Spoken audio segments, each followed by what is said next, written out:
आज हम लोग डेप्रिसिएशन का कॉन्सेप्ट समझने की कोशिश करेंगे।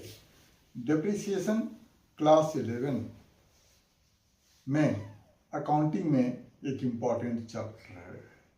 डेप्रिसिएशन का मतलब होता है reduction in the value of assets due to use और due to passage of time. Depreciation का कॉन्सेप्ट समझने से पहले ये समझेंगे कि एसेट के कॉस्ट का मतलब क्या होता है। एसेट के कॉस्ट का मतलब उसका परचेज प्राइस प्लस उससे रिलेटेड उसका ट्रांसपोर्टेशन चार्जेज, उसका इंस्टॉलेशन चार्जेज, ये सब मिलाकर एसेट का कॉस्ट होता है। और एसेट के यूजफुल लाइफ के एंड में उसका जो वैल्यू बचता है उसे स्क्रैप वैल्यू कहते हैं।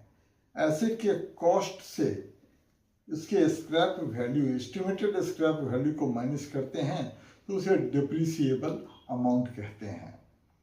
अब ये समझेंगे कि डिप्रिसिएशन को चार्ज करने के दो मेथड्स होते हैं। एक को स्ट्रेट लाइन मेथड कहते हैं, जिसे ओरिजिनल कॉस्ट मेथड या fixed percentage of original cost method भी कहते हैं। इस मेथड से डेप्रिसिएशन निकालने के लिए depreciable amount upon useful life in years करते हैं तो एनुअल डेप्रिसिएशन आता है। उस एनुअल अगर रेट ऑफ डेप्रिसिएशन निकालना हो तो एनुअल डेप्रिसिएशन को उसके डेप्रिसिएबल अमाउंट से डिवाइड करते हैं और 100 से मल्टीप्लाई करते हैं तो स्ट्रेट लाइन मेथड से रेट ऑफ डेप्रिसिएशन आ जाता है। दूसरा method written down value method है।